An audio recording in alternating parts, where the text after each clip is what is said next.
Hey guys, Boone down south here. Today I'm going to install some truck bed lights in my 2021 Ram Rebel. You can probably apply this to just about any truck bed scenario out there. This is not original idea with me. I watched Waterfowler 41's video on how he did it. So I'm pretty much going to do pretty similar. I got the same light, same waterproof 12 volt switch. I'm going to wire mine a little differently though. I don't like tapping in there because I've seen a lot of guys on 5th gen forums talk about you might void the warranty, whatnot, and man, this truck is all about electronics, so I've got an extended warranty on it and everything else. So I'm gonna wire it up mine a little differently, and I'll show you what I'm gonna do, show you how it installs, show you the piece parts, and go from there. So stay tuned, hit that like and subscribe.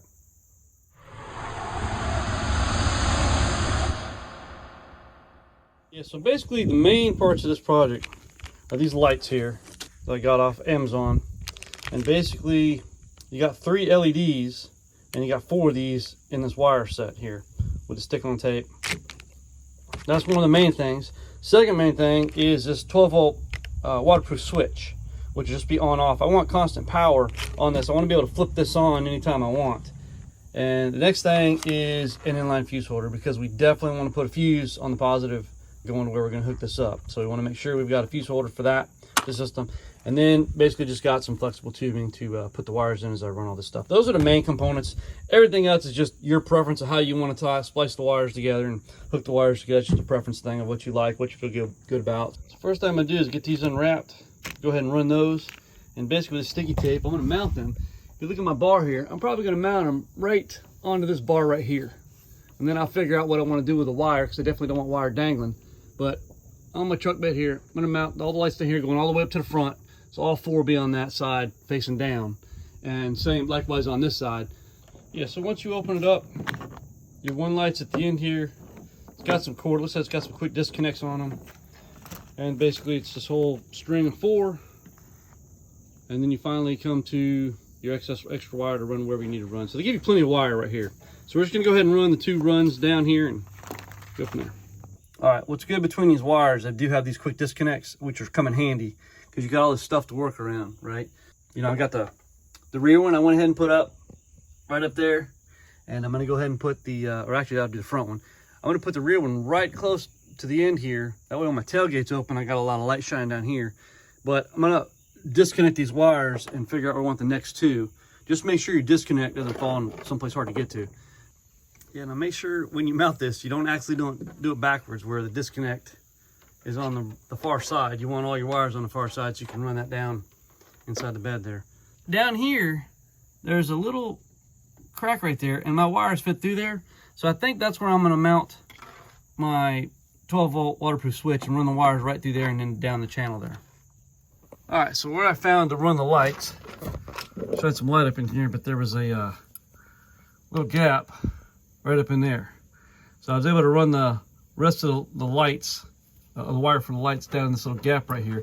If you're running into here, you're in your stake pocket, unfortunately. And so if you did run in there, you might have problems if you want to put something in your stake pocket or something like that and chew your wire. So right down here was a good spot. And again, I'll get all this tucked up neatly when I'm done, but there's a little gap right in here, running that wire down. Okay, I pulled it back into my garage, and wires from the right side, wires from the left side, 12 volt switch is hanging in there as well. So the battery is on the front left side of the truck where the fuse box is at, and that's where I'm gonna take the power to, is up to the fuse box there from the 12 volt switch. So basically I'm gonna try to take all this wire, get it worked across here. I'm gonna put it in the loom, get it worked across to here, and here will be all my junction points on this side, is what I'm thinking, and then I'll feed the power on up to the fuse box. Okay, so I'm under the passenger side of the tailgate, the rear here, and that was my wire that comes down the loom. Just put some zip ties on it. This is a piece of plastic here. You can pull this back, and I can run the loom underneath this plastic over here.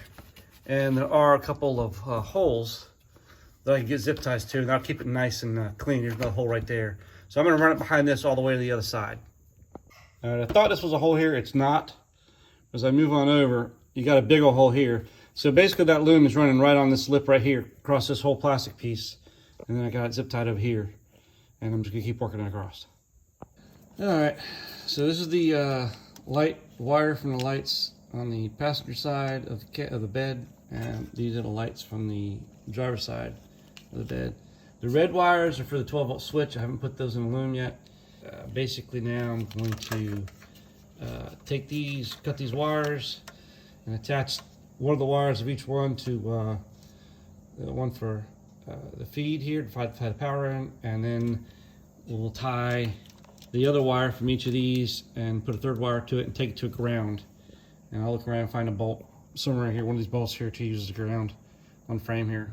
All right, so the two wires from the lights to both sides of the trailers, 12-volt switch. So I've got 2 and 1 butt splice, a waterproof butt splice with shrink tube on it. I had some extra shrink tube I was going to put on top of it, but it slipped down on me, and this was already really hot, so it just kind of melted in place, so I couldn't get all the way down. But nevertheless, that butt splice connector is a waterproof one with heat shrink tubing on it already. The red stuff is heat shrink. So anyway, so that's good. Now we're going to take these other 2 ends, we're going to splice these guys, and we're going to run those to a ground at this point. All right, so what I plan to do is run that hot wire from the 12-volt switch back there up here. Let's pull this off the battery, the positive. Let me get the fuse box opened up here. Okay, and from reading on the 5th gen Rams forum, these studs over here are supposed to be always on. So we're gonna check that on the meter. So first of all, we're gonna do a check just to make sure from the battery, put this on. It's on 20 DC, going from the positive to a known ground. And you see I've got that there. Okay, so now what I'm gonna do is I've got the known ground. I'm gonna go over to a stud over here. Boom, there we go. Hot, hot, hot, hot. I don't know why one doesn't have a note on it, but hot, hot, hot. Perfect. So basically I'm just gonna bring my wire and I'm gonna attach it to one of the studs over there. I'm gonna put in that loom and run underneath the chassis and come up here somewhere and tie it all in. Put it down, I'll have my hot power. All right, I got some 18-2 speaker wire, so we're gonna strip this off. So I get one strand of this, I'm gonna use a copper strand of this. And I'm gonna measure this off, go into the front of the truck up there, find me a route for it down here, and then connect it back in. So that's the next thing we're gonna do. Okay, so I basically ran it down through there, down to get, you can kind of see its cable down there, a little bit maybe, moving down there. Came up through the front of the battery box right here, come up right here, mounted my inline fuse holder there, and mounted it to the number 2. I'm not sure if that's the number 2 post, but it's number 2 from the back there. Don't have a fuse in there yet, leaving that out until we're ready to go. Gonna go ahead and get the rest of this cable, hooked up, going down through the chassis to the back and get it connected. All right, so as I've been running it down inside here, you can probably see it right up here, strapped in here. I'm basically taking it over the plastic insert inside the wheel well. So inside your wheel well, you've got this plastic shield here. It's all the way around it here, okay? I'm on the inside of the truck now underneath it. Because you pretty much got all moving parts in here. You got the shocks and all that kind of stuff through here, and I don't want any wire dangling. So I basically shoved it up inside above this from the back side, and then used a coat hanger to fish it through, and was able to finally pull it down. Where'd it go? I can't see with the light here. I was able to pull this down, so I'm working it down this way now. There we go. Boom. Let me go ahead and wire this in here and then tie all this stuff into it. Here's an outside view of what I'm talking about. Wire's coming up underneath here, and basically it's riding over this piece right here and coming down. That way it stays out of the way of everything. Okay, so everything's wired up. It's not cleaned up yet. I don't have everything cinched down where it needs to be, but I'm gonna go ahead and test this. So I'm gonna go ahead and put just a 10 amp in here in the fuse holder. Get that pushed in there. Get that closed up. There we go. All right. And now I'm gonna walk back to back and see if it works. All right, I got lights here, but I don't have lights here, so I gotta work on that. Okay, so what I can clearly see now that I could not see before when the light was out, my eyes weren't the greatest, but what I couldn't see in the daylight is that on the wires that come from the lights, the LED lights, one of them's black but has these white hashes on one side. And apparently the white hash needs to go to power. And I got one wired one way and one wired the other. And the one that's working has the white hash going to power. So I'm going to cut these 2 splices, changes so both the hashes go to the power switch. And hopefully that'll resolve my problem. They look the same color to me, so I didn't figure there was a difference in the wiring. So, alright, so rewired them. I haven't shrunk the weather tube, just gonna see how this works and everything. So I'm gonna reach around and hit the switch. Boom! Look at that, baby. Got the lights. Lights are working. That was the problem. The hash wires need to be going to the power of the switch. Now I've got all these wires hanging down, and what I'm going to do is I'm going to get those tucked up. I think I'm going to tuck some foam in here to hold those wires in place. So we're going to clean all that up. But yeah, look at that. Look at that. Just going to back up. It's nighttime now. And look how much light that's putting out. That is sweet. Sweet. So I just got to clean up on my, cut my zip ties to size, and go ahead and heat shrink this, the rest of the tubing that's in there. And this is sweet. All right, perspective here underneath the truck. This is the bumper, the tailgate sticking out right here. I'm driver's side, so I came down. Got everything. This is the feed to the front, power coming in. These are the two feeds from the two sides of lights going back into the power switch up there. So got it kind of zip tied, try to keep it neat. It's pretty snug up in here, just this right here. And again, that's going up through over the wheel well over there, coming out the other side. I got it zip tied all the way through the front, so I feel pretty good about it. So I put the parts that I used, or what parts I know of that I used. I used a bunch of stuff that I just had in the barn, and I put the parts in the link below. You can check it out. You can really modify this for any kind of truck bed kind of setup. Anyway, I think it looked pretty good with the lights on. It's real easy to feel in there right inside, and man, yeah. So, okay, so back to this now. Everything's all hooked up, wired good. Got all this wire in here.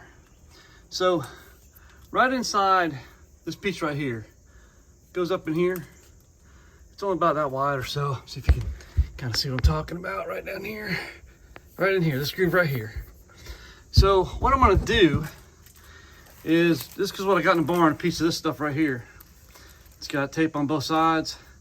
I'm gonna cut it down the middle, and I'm just gonna fix it up in that channel, just a piece of this, so it'll kind of glue in like this, glue on this surface right here, cup like that, and then I just tuck that wire up underneath there. That's what I'm thinking I'm gonna do, and I've got enough of this stuff to, put a section in each one of these. So that's what I'm gonna do. See if I get these wires tucked away that way. And we've just got a small section of it now. You see about the size of my thumb there. I'm gonna glue it in like this, and I can shove the wires up into that. And by the way, this is the WeatherTech AlloyCover that I've got, and you can see a video I did for the install for this thing. But for this cover, doing it this way, actually, this is about the optimum size. There's enough to cut up in there, or to tuck up in there, and then enough room to fit your wires in easily. Got it down now to a science at this point, so this is a good size for it right here. All right, there you go. All the wires are tucked away now. You don't see the wires anywhere. That looks good. All right, guys, that about wraps it up. Couple notes here. Again, got the idea from Waterfowl 41. I wired it a little differently, but I used the same light, same 12-volt switch. I used different connectors, and I'll put down in the listing what I used. I'm not a mechanic, I'm not an electrician. This is what I did. So you can kind of maybe use some of that and do whatever you want. This is on my 2021 Ram Rebel with the WeatherTech AlloyCover. However, you could modify this for anything, because those lights could be used for anything for 12-volt DC. Just how you wire them up and what you put them up to, and how you connect it's what it's all about. Anyway, I hope y'all enjoyed it. I hope you get something out of it. Hit that like and subscribe, and we'll see you next time.